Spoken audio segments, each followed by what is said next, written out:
welcome back to Articulate with Steve McJones. Guess freaking what? This is episode 100, and how the frick are we doing out here?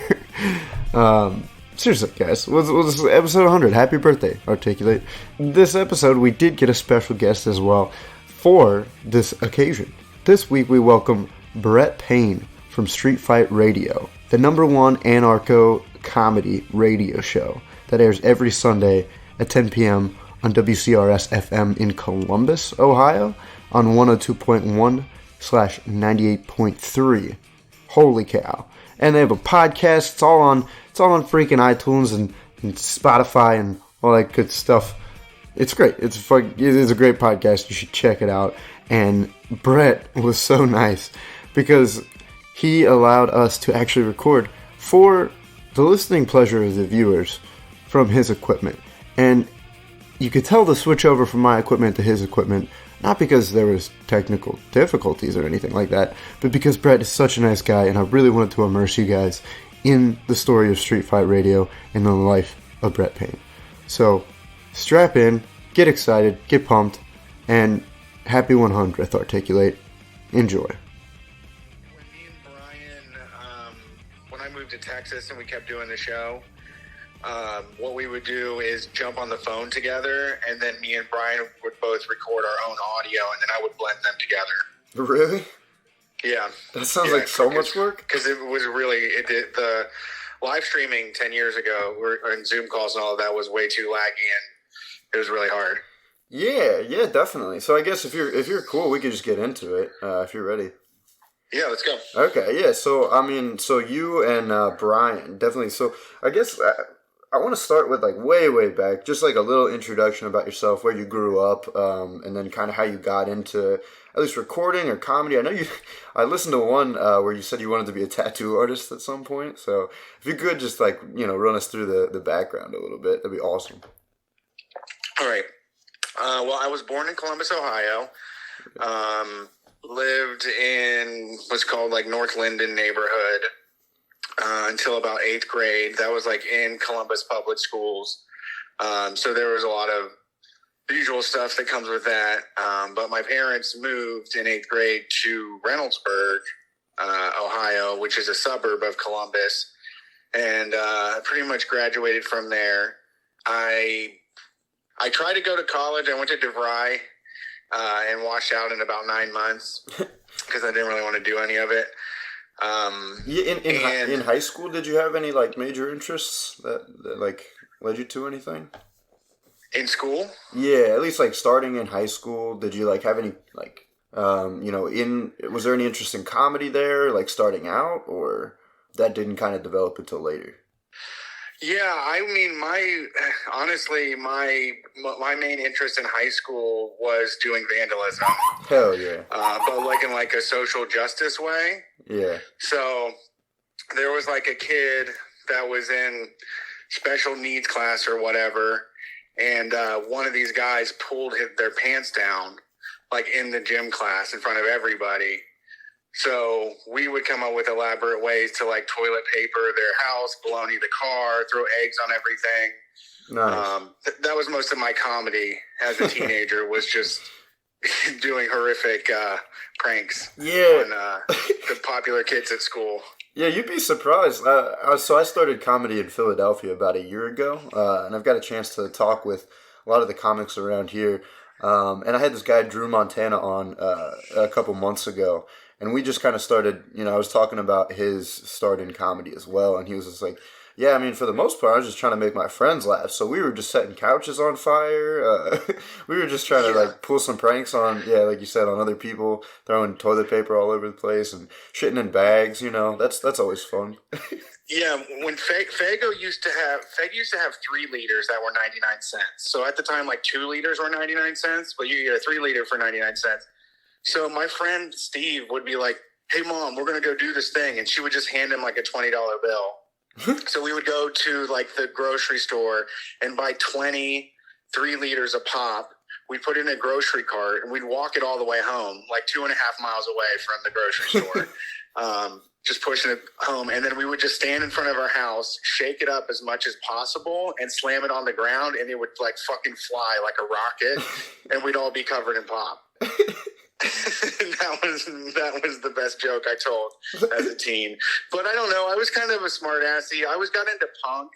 Like there was a real divide that was created when I moved from the city to the suburbs. Like I immediately felt like lower on the rung, and there was kids that were getting like brand new cars for their 16th birthdays and shit that they would just wreck 5 or 6 months later. Oh man. That got me into punk like really hardcore. Yeah. Just a lot of the bad stuff too, the Fat Record stuff, but some of the older shit, it kind of just awoke in some sort of angry, fuck all this type thing inside of me. Yeah, definitely. Yeah, so I guess punk related, was it with music too? Was it like just doing pranks and things like that? How did it affect like the culture that you consumed? I mean, obviously Jackass was around, but we were watching like CKY and some of those videos before they became like the TV show. So a lot of skate video stuff was really, I think, inspiration. Nice. For that kind of stuff. But like after we graduated, like I was actually I was a pretty like conservative teenager. Really? Like a conservative punk. Really? And and like I had enjoyed like drawing, and I enjoyed doing art, and I was very creative, and I have that drive to create, but it really was not nurtured very well at my parents' house, Like they would be like, why don't you become a cable guy? Or why don't you go to like a Microsoft boot camp, And it's like, I want to draw like still lifes of like glass and shit. I think it's really neat to use pencils and painting, and I wanted to perform. I know I desperately wanted to perform back then, but it was just so repressed and just really not a thing that was going to work, at least while I was living with my parents. Yeah. When I got in like my early 20s and started doing psychedelics and stuff, and I remember one time I was like talking to my friends, like they were at the mall just like sitting on a bench, and I'm just standing there basically doing like a whole stand-up routine. Like they're bored as hell. We don't know what to do, and I'm just telling jokes about like people walking by or fucked up things that happened at school that week and recreating them and all that. Right. And my friend was like, hey, have you ever seen that TV show Made on MTV? I was like, yeah. And he's like, you should do like Made into a Comedian. I want to succeed. I want to be confident. I want to be somebody. I want to be the best. That's kind of tight. So yeah, the next question. So regarding like the psychedelics, before we get into like the career part of it and recording and comedy and that sort of stuff, but was there one specific, trip, or was it over the course of time that, kind of helped you move towards this career?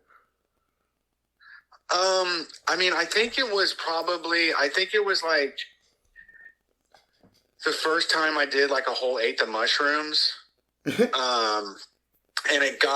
I like full ego death, like totally gone, like in my body. And I don't know, I just had one of those moments of waking up. I don't know, it was something humanizing about it. I don't know, I was also reading like a lot of new agey type stuff. I had a girlfriend that was into it, and watching like that documentary, like What the Bleep Do We Know? Do you remember that? I have not. What's that one about? Oh, it's pretty wild. It's a very weird. It's like there is like an acted out scene of this like deaf woman as she goes through the world, and then all these different things happen, like ice crystals forming on something, and then they'll pause, and then they have all these like theoretical physicists and like people that do science shit. They're all coded to like the area that they came from, or they'll talk about like entanglement theory and like quantum mechanics and stuff like that. Just really heady, crazy science stuff. Right. There was also like Brian Greene. He wrote a book called The Elegant Universe. So yeah, I don't know. I was kind of interested in alternate realities and shit. Nice. Before they were cool. Yeah. I was when the wave was about. But yeah, I don't know. It was like, I think that once I was out from under my parents' house, like I felt like I could be different and I wanted to be different. And like psychedelics just scrambled my brain enough to allow me the opening to like squeeze through and have compassion and empathy for people. I also got into Buddhism a lot too.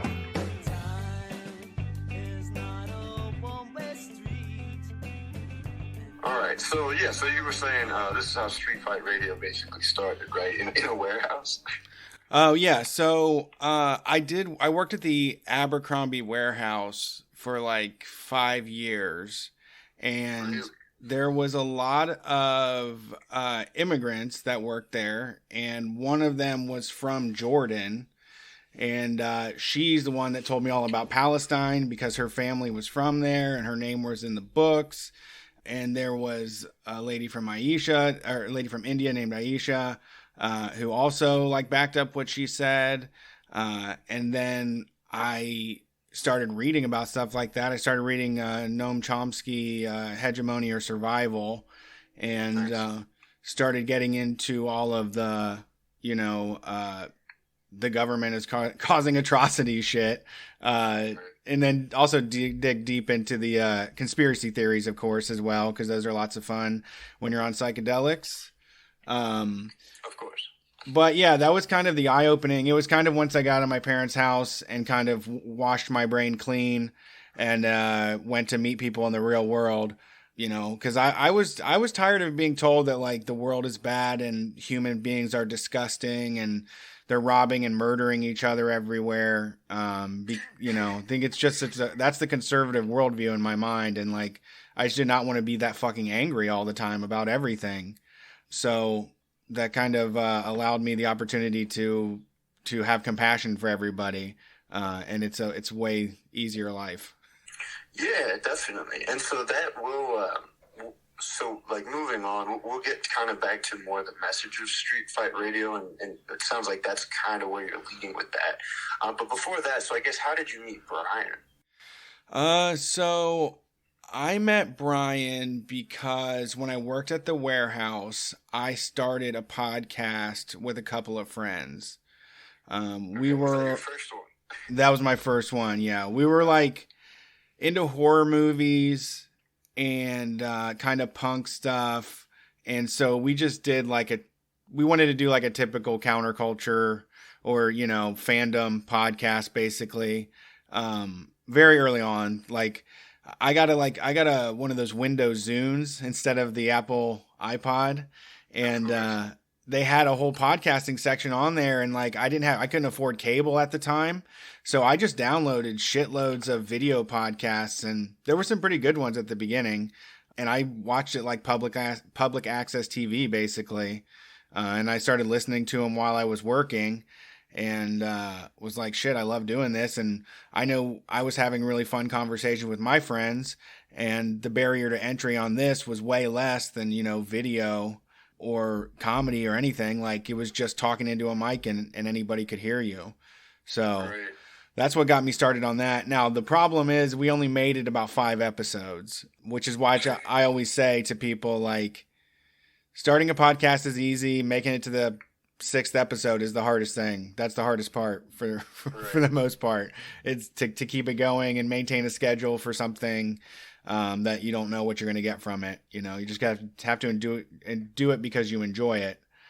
So I had that podcast. It kind of was fizzing out, and my girlfriend at the time, her brother was like, hey, I know this guy, he does podcasts too, you should talk to him.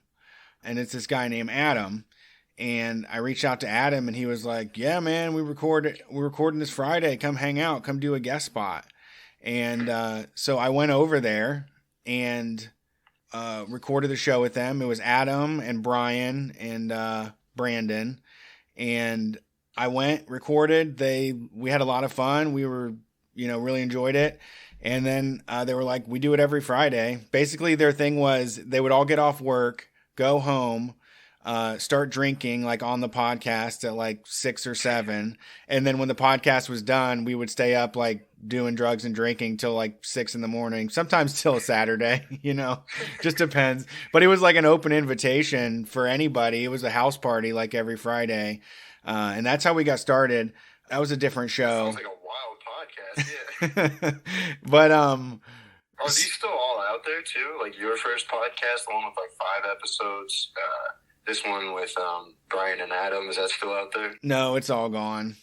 Oh, yeah, I couldn't find it. I've tried to see if anybody could dig it up. I can't find it. Don't try either. I don't want to hear it. So you don't want to hear it either. Yeah, so that was it. So basically that happened. And then me and Brian really we weren't really friendly at the time because Brian actually had his kid was like 5 or 6 years old, I want to say. So he would go home. He would do the podcast. He would hang out for maybe an hour after and then go home. He didn't really party because he had to do the family life thing. So eventually what happened is, the Adam guy, obviously he has a lot of friends, and that was who most of the listeners were. Like the majority of the people were just guys that Adam knew, guys and gals, non-binary pals, people he met at the bar. He's just one of those guys that knows a ton of people. Well, he was going on vacation, and we were like, well, how are we going to do the show? And he's like, I just thought we wouldn't do the show. And then we were like, well, shit, we'll do the show.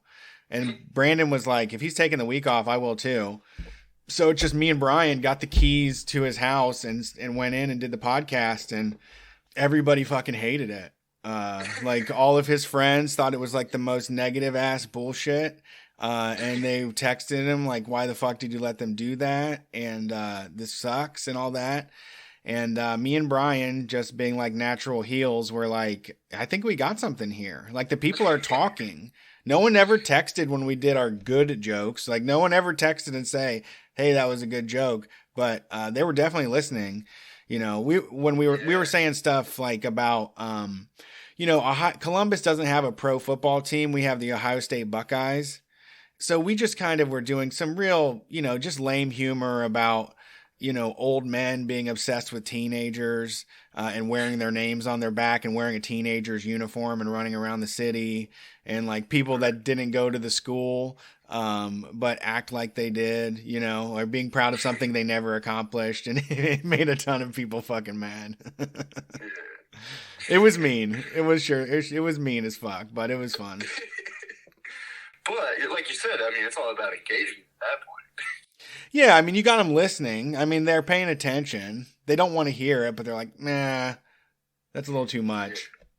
Yeah, that's true. And you and Brian, you really felt at that moment when you were, was it while you were recording or when people were saying this sucks, that it really clicked? That happened. And then I think we had to do it again. I think there was another time when he wanted to call off and we were just like, we'll do it again. And then I think it was around the time, it was 2008, 2009, when the stock market crashed and like Bear Stearns and all that shit happened, Occupy Wall Street started. We got in like a fucking drunken screaming match with them. Me and Brian against Adam and Brandon, just about like capitalism and about the fucking banks and how like, stocks are just the casino and like all of this shit, and they'll rob you. And they thought that we didn't understand and that, we were being naive, and it just became this huge screaming match. So from there, me and Brian, so we had the main show we did on Fridays, but me and Brian would meet and do our own separate show, and that was Street Fight Radio. So Street Fight Radio was me and Brian starting another show basically on that feed. Okay, that's so cool. Yeah, so that was, I guess, in moments of passion, if you'll call it that, like that, when you're arguing against your friends, and then you realize you have somebody on your side that, like, voices the exact same opinion as you, like, just as aggressively. I'm sure that really turned you on for, to be able to have and start that podcast. So you did both at the same time, though. Yeah. It was a big bonding moment. And it was also, like I was also pretty upfront about like getting payday advance loans and like racking up $10,000 worth of credit card and never paying it off and stuff. And, everybody's like, well, you're not supposed to do that. That's not a good idea. And, they are correct, and they have houses now and like careers. But I mean, I wouldn't trade places. I mean, it's a little too boring and safe of a life for my liking. Yeah, definitely. And so, I mean, in that, I don't know, were you thinking of like the foresight in that moment where you're like, even if it's a poor financial decision, it's still more exciting? Yeah, I mean, I don't know. I wasn't thinking that at the time. I was thinking that we would make it big and that we would make a shitload of money. So I was just like thinking I was playing a longer game. Interesting. Yeah. So longer game. And so I guess you kept recording those for a while. And I'm sure, after a while, if they're playing that, the safe game, they probably all just go on with their careers, and that podcast just kind of fizzled out at some point. Or do they still record it? No. It was a matter of me saying, I think it was what happened. Me and Brian got Twitter in 2009, and we were firing off jokes like crazy and getting like we were talking to a lot of really cool, fun people that knew what we were about, and we got them to listen to the show, and some of those early people were like Dank Metal, if you know him from Twitter, Dan, and like Malwa Express and Felix from Chapo and Will from Chapo. Like we were hanging out with all those dudes back then when we all had a few hundred followers. And I kind of said to the other guys, I was like, we gotta put our faces on this. Like we can't just do this as like a funny thing. I don't want to be stuck in some like career guy's hobby. Like I don't want this to be just something you do on Friday and you tell ribald jokes and then send it to your friends. Like I want to put my face out there. I want to be divisive. And this is like a real shot. This is like uploading the show. We had already been doing it for a couple years. So it was like, we know we got the stick to itiveness, and we wanted to do it. It was really fun. I really enjoyed it. I feel like I'd been like working my whole life leading up to it. Like you said, I wanted to be a tattoo artist. I wanted to do like homeopathic medicine. I was willing to try like anything that it didn't go to school that you could rip people off. But then it was like, this is really just talking shit, making jokes on the fly, trying to be the funniest, is really what I was working on the whole time. I was avoiding every other skill or hobby. Right. And I think I may have misheard it, but did you and Brian do stand up together? Yeah, that was another change. I think I don't know the timeline really, all the psychedelics and timeline. It's just a mess back there. So either when I told them we were going to go public, either we were doing stand up at the time or we had already broken up and then we did stand up. But I think it was basically, we were talking about like moving the show forward, making things better. And Brian was like, said to everybody, I want to try stand-up comedy next Tuesday at this place, who will go? And like everybody had to work except for me. Well, I probably had to work. I just don't care. So I showed up, and Brian was like really excited about that. And made him feel good. That I went. And so then I was like, well, man, you did it. I'm going up next week. I was like, I got to do it. And I did. I went up the next week. He watched me be awkward as fuck, and I watched him be awkward as fuck. And that's kind of the initiation. But yeah, so then we did it in Columbus. Mostly just hit up open mics. We didn't really get any like big time shows or anything. Everybody was kind of, everybody was gunning to go and go to the Funny Bone, which is like this awful comedy club in the mall.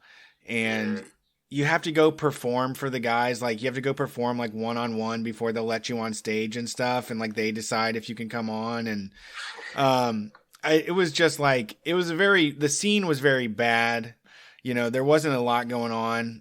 Most people were just doing like I thought most people were doing acts that were geared to like New York or LA again. Like there wasn't a lot of authentic Ohio comedians out there. It was just people training before they moved away. The most successful people I knew moved away. And so, yeah, we were like, and then they started fucking with us because we came together and we kind of did a way different thing. And so they would put like Brian first and me last. Like when we would come in, they would put me first, him last. So we'd have to sit through everybody. And question, because I heard this on that podcast as well. When you say something different, like what do you mean different? Because Brian was saying how, I mean, and I could see it being, I've seen this in the Philadelphia comedy scene too, where somebody comes on and tries to do, say, either like a musical comedy thing or like a more of a poetry or artistic type of thing, and it definitely is kind of looked at as much different, you know, and just kind of separates them from the herd a little bit, and not in the best way, you know. So I'm kind of curious as to what was different about what you guys were doing. You know, honestly, it was just the content, I guess, was a little more raw. Brian was definitely not as stylish as he is now. He didn't really know how to keep like a mustache or a beard. He looked kind of crazy. And he would go up there and tell jokes about like stealing his kid's cough medicine and stuff. And like, you know, stealing copper wire and shit. He did jokes about like, he was talking about like, you know, they had a Take Back the Night rally the other night.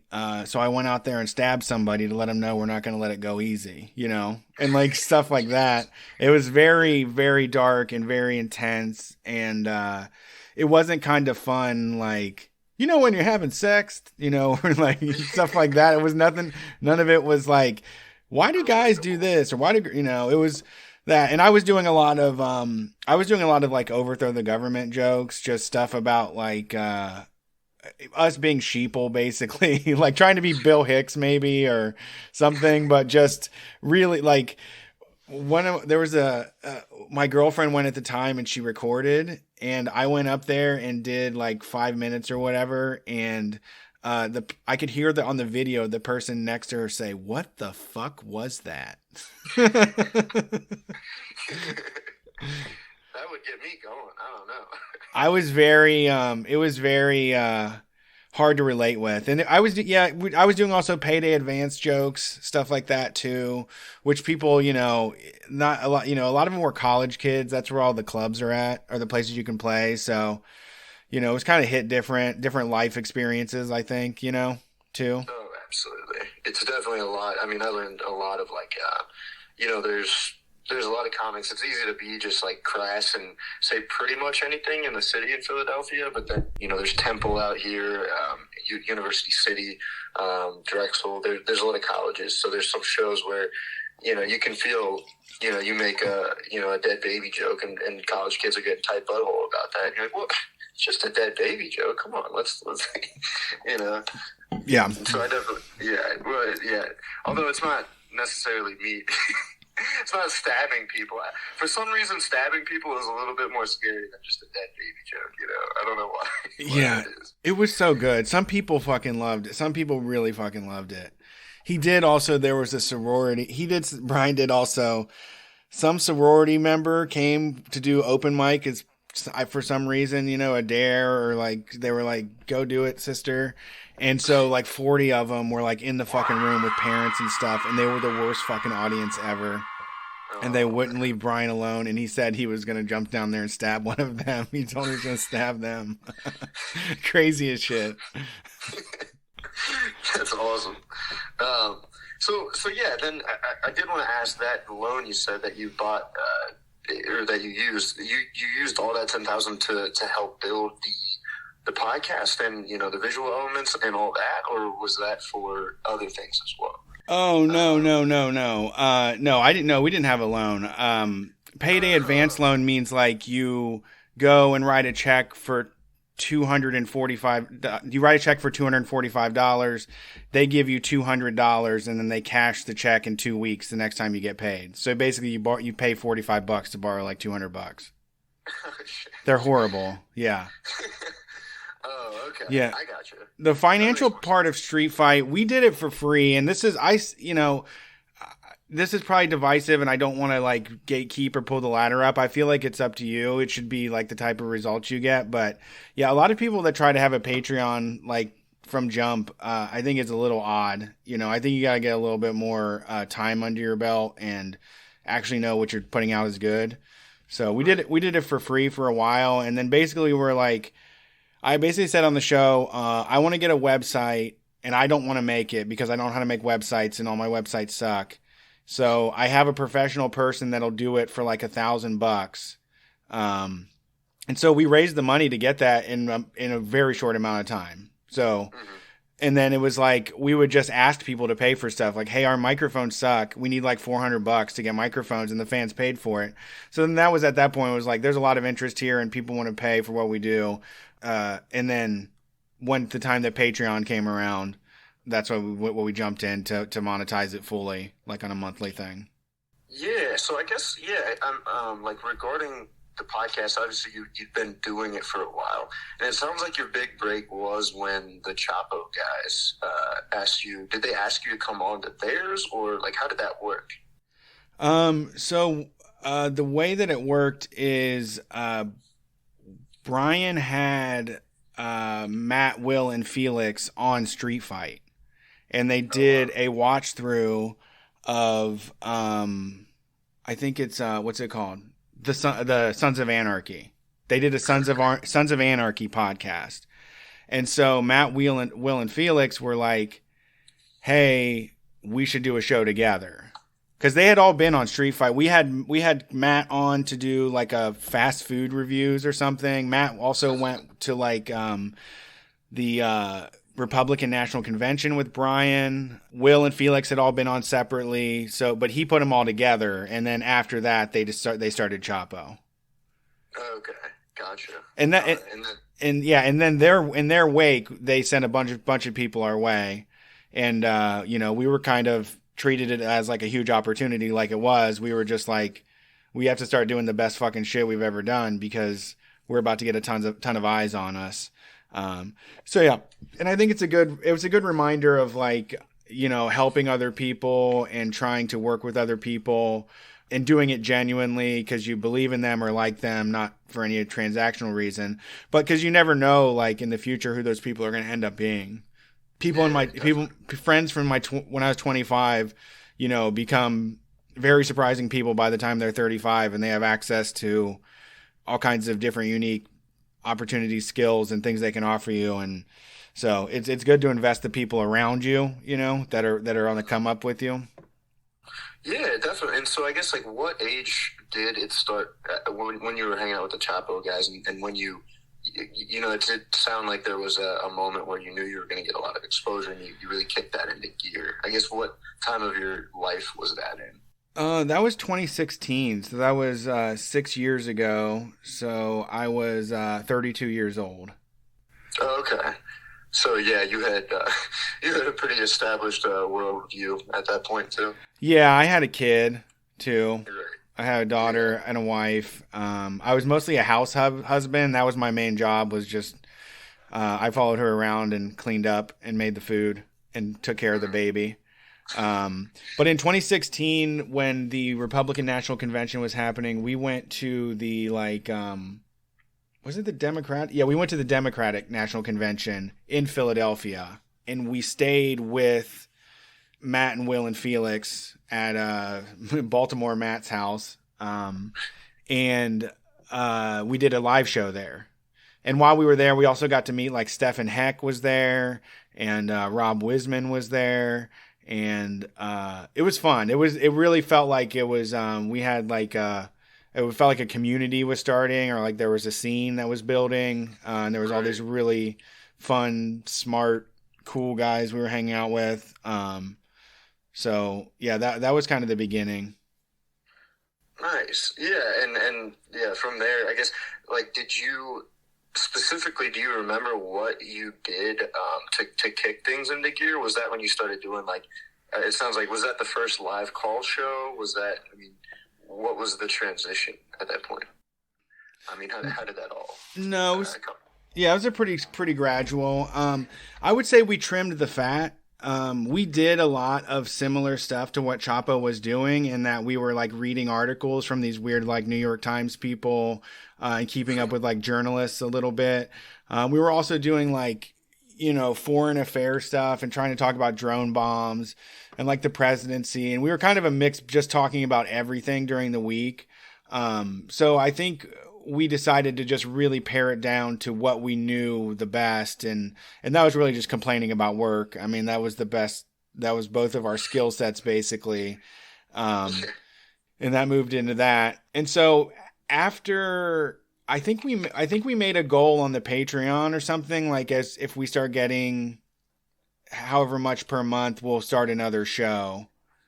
And that's when the call-in show happened. I think around 2018 now. It was also we wanted to make sure that we had enough people to call in, you know, like we were nervous that we didn't have a big enough listenership yet to try and pull that. We didn't want to get embarrassed. So we waited until we knew we had a lot of attention, a lot of people listening, and moved into the call-in show. And that really revitalized it too, because Brian and I mean, I had been out of work for several years at that point. I was doing lots of side gigs like building bikes and mystery shopping and part-time donut shop. I guess I never really stopped working, but Brian was going to school and living off of that. So we were kind of disconnected from the workplace for a while at that point.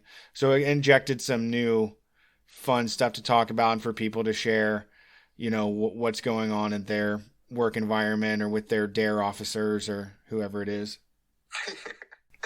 Yeah, definitely. So I guess what would you kind of say, like, do you think that obviously it's probably still evolving and changing, but I mean, do you think that Street Fight started out as one idea and it's become this? It sounds like you trimmed the fat.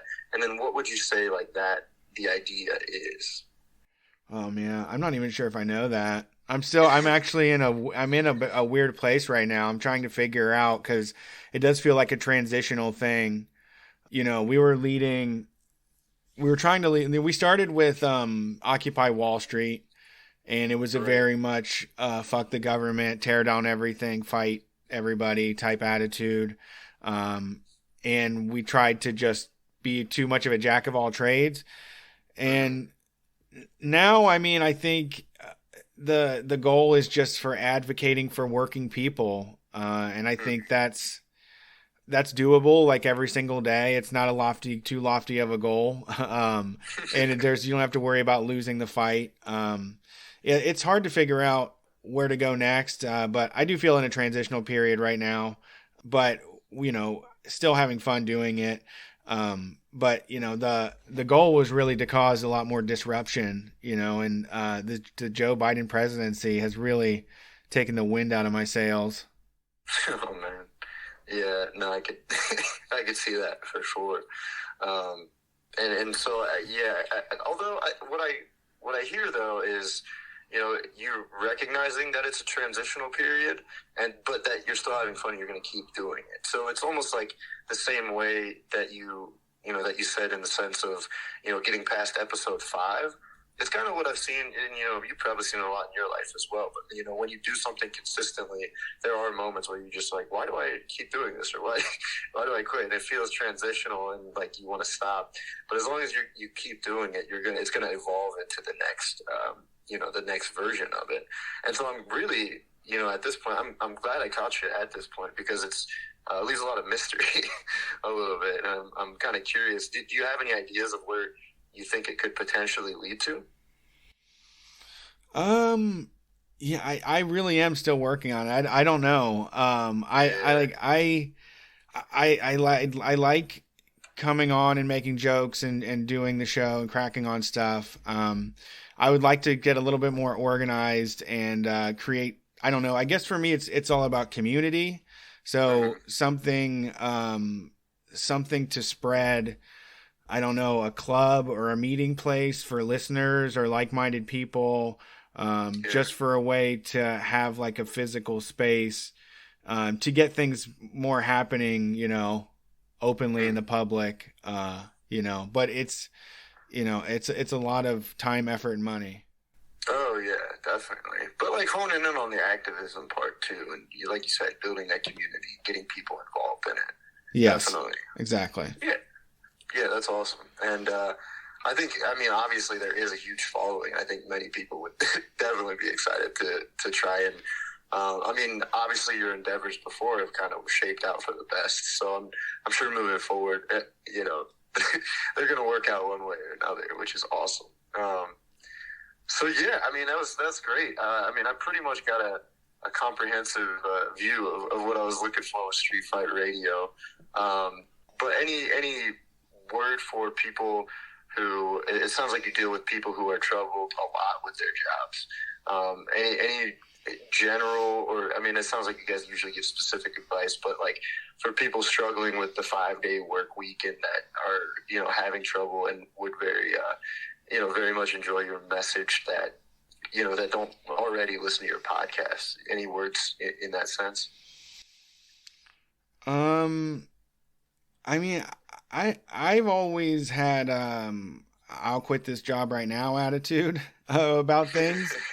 So I mean, I think for me, what the hardest thing for me that I've had in my life is I kind of did think about things in the straight and narrow kind of square sense of like what success is, and like, oh, I'm supposed to be married with a house and a baby by the time I'm 25. You know, and then kind of being like, fuck that, I don't care or whatever. I would just say that I see a lot of people on the sidelines that are like, I wish I could be a punk, or like, I wish I could just quit everything and do art or whatever.